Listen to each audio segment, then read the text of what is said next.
Olá, estudantes da segunda série, tudo bem com você? Espero que sim. Sou a professora Ana Carolina, vamos para mais uma aula de biologia. Na aula de hoje nós vamos falar sobre fisiologia vegetal, os hormônios, né, e como que acontece esse crescimento, esses movimentos das plantas, ok? Bom, o objetivo da aula de hoje então é compreender os processos fisiológicos responsáveis pelo metabolismo celular, a ação desses hormônios e como que acontecem esses movimentos das plantas, né? O que incentiva esses movimentos, ok? E vamos começar com uma notícia, né? Uma reportagem. Lembrando que se você quer ter acesso a essa reportagem completa, basta apontar a câmera do seu celular até o QR Code. Então, etileno e o amadurecimento de frutas. Etileno é um gás responsável pela maturação de frutas. Ele funciona como um hormônio. É produzido a partir das células e se faz presente em toda a estrutura do fruto, desde a casca até seu interior. Com essas três reações que acontecem durante o processo de maturação. Então, durante a ação desse hormônio, né?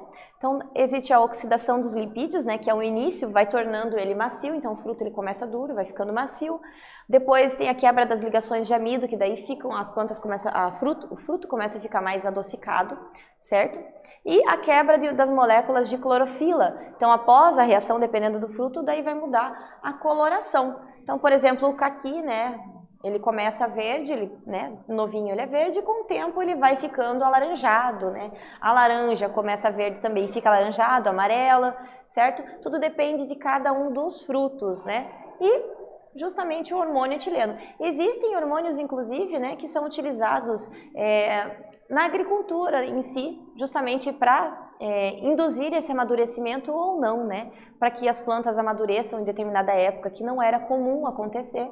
Certo? Então, por exemplo, uma planta que tinha o hábito, né, que o hábito normal dela é amadurecer durante a primavera, é possível induzir esse amadurecimento em outra época do ano, tá? É óbvio que ela não vai ter exatamente o mesmo sabor, a mesma consistência do que se ela tivesse amadurecido naturalmente, mas é algo possível de se fazer, ok? Minha avó sempre dizia que enrolar o abacate na folha de jornal acelerava seu amadurecimento. Será que isso é verdade?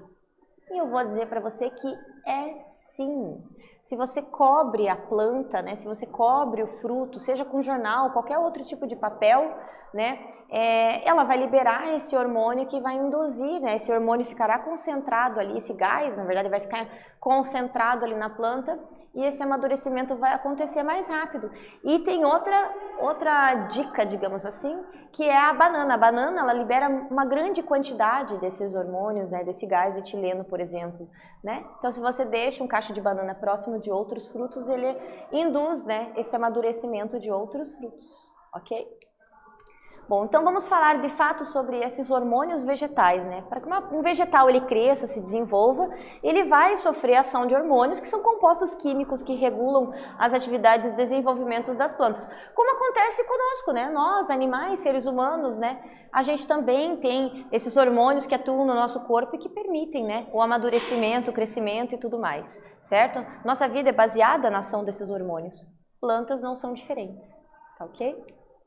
Então, quais são esses hormônios, né? Então, a gente tem, por exemplo, a auxina e a citocinina. A auxina estimula o alongamento das células, tá? Que são recém-formadas pelos meristemas e promove o crescimento de raízes e caules. Então, a auxina vai fazer com que a planta cresça mais rápido, certo?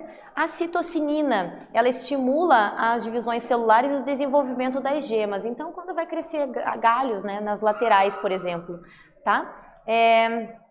Ali tem uma imagem mostrando, né, como que a auxina está agindo numa planta jovem, né? Então você tem ali a ação da luz, certo? E a auxina move-se para o lado escuro, né? Incentivando essa planta a crescer, ok? Outros tipos de hormônios, né? A gente tem o etileno, que é aquele gás da reportagem, né? Que vai estimular o amadurecimento dos frutos junto com as auxinas, tá? A giberelina, que promove a germinação das sementes. Então, a semente sabe que ela precisa germinar, que ela está na hora dela germinar, justamente pela ação do hormônio giberelina, tá? E o ácido abscísico, né, que vai inibir esse crescimento, vai induzir o fechamento dos estômatos, ou seja, ela não vai transpirar, tá? Vai promover a dormência das gemas e de sementes e induz o envelhecimento vegetal de folhas, frutos e flores. Todos esses podem ser sintéticos, né, podem ser sintetizados e podem ser aplicados nas plantas em determinadas situações, ok? Por exemplo, quando você vai levar um caminhão de frutos de um lugar para outro muito longe, né, você precisa inibir esse amadurecimento para que ele demore mais, né? Então você vai utilizar os hormônios de acordo com a necessidade. Mas é claro que naturalmente ela produz, ok? Bom, vamos para a primeira atividade. Então, carros frigoríficos, né, são usados para transportar frutos a grandes distâncias sem que amadureçam. Por que será que isso é possível? Como que isso acontece, né? Pensa um pouquinho, eu já volto com a resposta.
E aí, conseguiu responder? Se você prestou atenção no que eu expliquei um pouquinho antes, um slide antes, você já sabe essa resposta. Como que eles conseguem, né, fazer esse transporte de uma planta, por exemplo, de um fruto, em regiões muito longe, né? Por que eles vão usar um carro frigorífico, por exemplo, né? Então, assim, por exemplo, um etileno, né? Ele é um hormônio vegetal que vai estimular o amadurecimento, tá? Então, como ele é gasoso, as baixas temperaturas vão inibir essa liberação. Outra forma de ser utilizado, por exemplo, é aquele ácido abscísico, né, que vai inibir esse amadurecimento, tá? O carro frigorífico, a temperatura baixa, né, vai fazer com que demore mais para amadurecer. Vai demorar mais para esse gás entrar em ação, certo? Então é por esse motivo que quando é necessário transportar frutas a grandes distâncias, eles usam esses caminhões para transporte, é justamente para inibir esse amadurecimento, ok? São estratégias utilizadas justamente para que você possa levar, né, esses frutos para lugares mais distantes, tá? Bom, com relação aos hormônios em geral, né, quais são as ações? Então, um deles é justamente o fototropismo. Tropismo é crescimento fotoluz, é o crescimento em direção à luz, tá? Então é o crescimento em direção com relação à resposta à luz, os caules têm esse fototropismo positivo. E as raízes têm o fototropismo negativo, isso quer dizer que ela não vai crescer em direção à luz, ela vai crescer em direção à sombra, né? Em direção ao solo, tá? Como está mostrando ali na imagem, ok? Outros ismos, né? Então a gente tem o fototropismo, mas existem outros ismos também que são, né? As plantas utilizam em diversas situações. Então, por exemplo, o gavitropismo, tropismo movimento, gravidade, certo? Então, resposta da planta à gravidade, a ação da gravidade que está puxando ela para baixo, tá? Quimiotropismo, resposta à questão dos elementos químicos presentes ali na região, né? No solo ou no ar, por exemplo, tá? Tignotropismo é a resposta ao toque, então algumas plantas têm esse movimento em resposta ao toque. Nastismo, que são movimentos que não são orientados em relação à fonte de estímulo. Então, por exemplo, ali tem a imagem da dioneia. Dioneia é aquela planta carnívora, né, que ela se fecha quando o inseto entra ali, por exemplo, né, e daí ela vai se alimentar, né, ela vai liberar aquele ácido que vai desfazer o corpo do inseto e assim ela vai absorver esses líquidos, tá? Então, assim, o hormônio, ele age atrás, né, e esse movimento vai fazer ao contrário da ação do hormônio, tá? Vai fazer com que a planta se feche, ok? Existem mais plantas que fazem movimentos assim, né? Mas a mais, que a gente gosta de comentar mais, é justamente a dioneia, que ela faz esse movimento com relação à alimentação. Mas existem plantas como a planta dormideira, que faz por conta do toque, né? Uma estratégia de defesa, também faz esses movimentos, ok? E vamos, claro, para a atividade 2. Você já tocou em uma planta conhecida como dormideira ou sensitiva, né? Como está aqui nesse GIF, né? Ela apresenta a capacidade de fechar os seus folíolos ao ser tocada. Qual o fenômeno, qual daqueles ismos que eu comentei na imagem anterior que está se referindo justamente a esse movimento, né? Que você encosta na planta e ela se fecha. Esse movimento ela não faz só o toque, tá? Ela faz quando baixa a luz, quando a iluminação está baixando, né, está escurecendo, ela também faz isso. Pensa um pouquinho, eu já volto com a resposta.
E aí, conseguiu descobrir qual daqueles ismos, né, que a gente comentou, né, tinha o fototropismo, gravitopismo, né, que tem a ver com esse movimento especificamente da dormideira ou da sensitiva, né, não sei como chamam aí na sua região.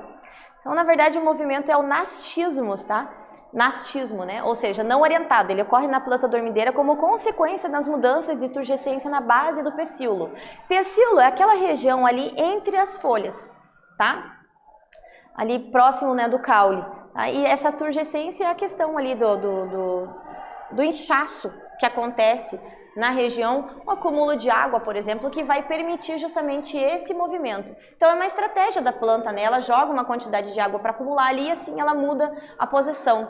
Uma estratégia dela justamente como defesa, né?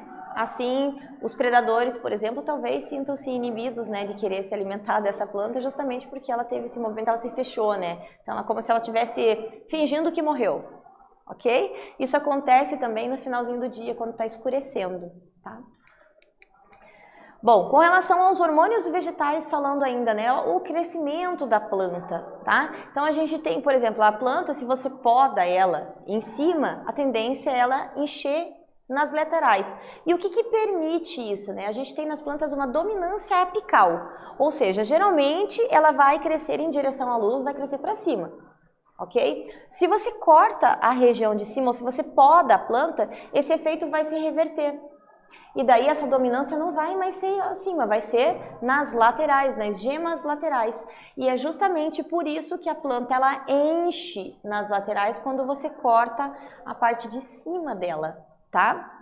Então ela vai reverter esse efeito e vai desenvolver as gemas laterais, tá? E o hormônio auxina vai ser direcionado para baixo a partir do momento que você corta a parte de cima, certo? A gente também tem os fitocromos, né, e o desenvolvimento da floração, né, como que a planta sabe, por exemplo, a época que as folhas têm que cair, né, ou quando elas apodrecem, né, quando que ela vai apodrecer e tudo mais, tá? Então a gente tem a ação de fitocromos, que são proteínas, né, que vão controlar as respostas das plantas ao estímulo da luz. Tá? Que luz é essa? Luz vermelha, principalmente, né? Ao longo do dia a gente tem uma luz vermelha, daí o fitocromo R entrou em ação, passa para o fitocromo F. E nesse caso, quando está em ação o fitocromo F, por conta da luz vermelha, a gente vai ter ali germinação, floração, a abertura dos estômagos para que ela possa transpirar, por exemplo, que ela possa retirar oxigênio, né? Que ela possa retirar o gás carbônico e liberar também o oxigênio, porque sim, as plantas fazem esses movimentos todos. E durante a noite, né, há essa conversão lenta do fitocromo F para o R por conta de uma luz vermelha mais longa, tá? E é como se parasse, né, ou reduzisse bastante esses movimentos, ok? Os fotoblastismos também, né, que pode ser positivo ou negativo.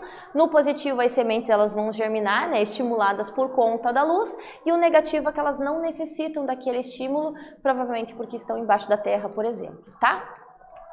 O estiolamento, que é quando você tem um crescimento rápido das plântulas. O que acontece com as suculentas, por exemplo? Você tira ali uma das folhinhas gordinhas, por exemplo, e deixa ela ali na terra, né? Pode deixar até numa região não tão iluminada, não tem problema. Mesmo assim, por conta da ação dos hormônios, ela vai começar, né? Vai brotar, vai formar raiz, vai começar a crescer outra folhinha e tudo mais, certo? Isso acontece muito com as suculentas, certo?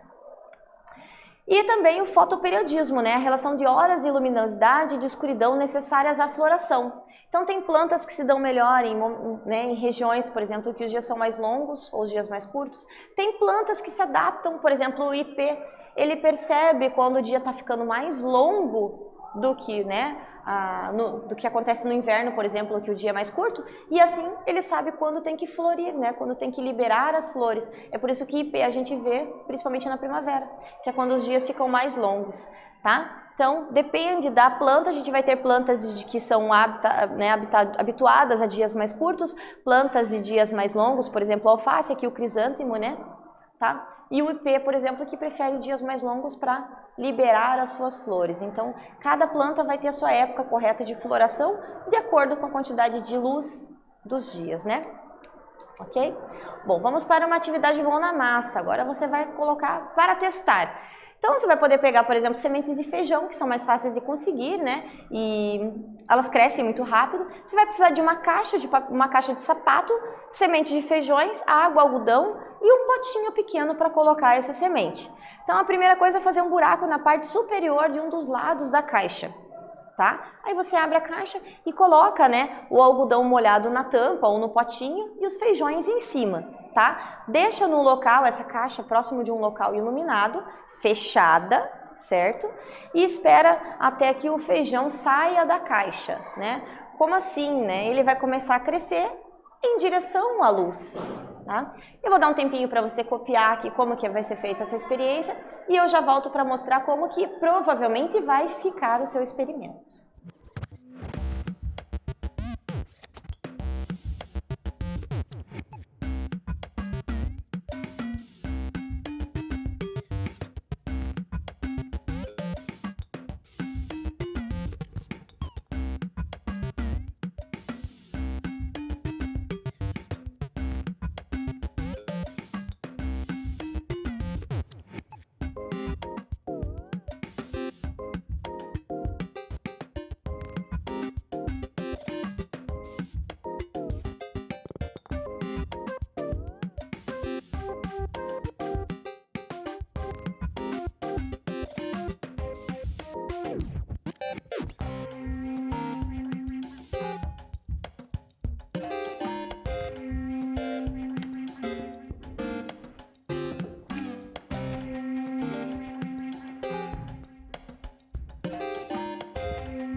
E aí, conseguiu copiar todos os materiais necessários? Experimento simples, basta você cortar, fazer o furinho em cima, colocar os feijões num local, né, no algodão molhado, num potinho para não apodrecer, né, e aguardar, deixar num lugar iluminado, tá?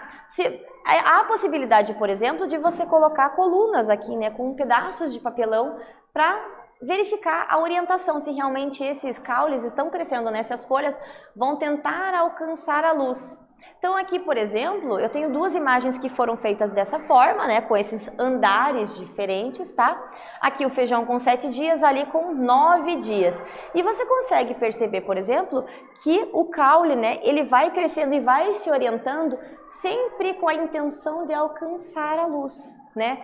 Claro que a caixa, para o experimento dar certo, a caixa tem que ficar fechada por alguns dias, pelo menos uma semana, 15 dias aí, 10 dias pelo menos, né? Para que você possa, eventualmente você pode abrir para dar uma olhada, ver se ele está crescendo, ver se ele não apodreceu, né? Para ver se realmente esse crescimento está acontecendo de forma adequada. ok? Mas é um experimento interessante para você ver como que acontece esse crescimento, né? Como que a planta sabe, né, que ela tem que ir em direção à luz, e é justamente por conta da ação desses hormônios vegetais, ok? Bom, então nessa aula nós compreendemos os processos fisiológicos, né, denominados, né, hormônios, e os movimentos que acontecem, né, em direção, por exemplo, à luz, ok? De acordo com a quantidade de luz no dia e tudo mais, certo? Bom, nessa aula então nós falamos sobre os hormônios vegetais, né, fisiologia vegetal e os movimentos das plantas. Espero que vocês tenham gostado e até breve.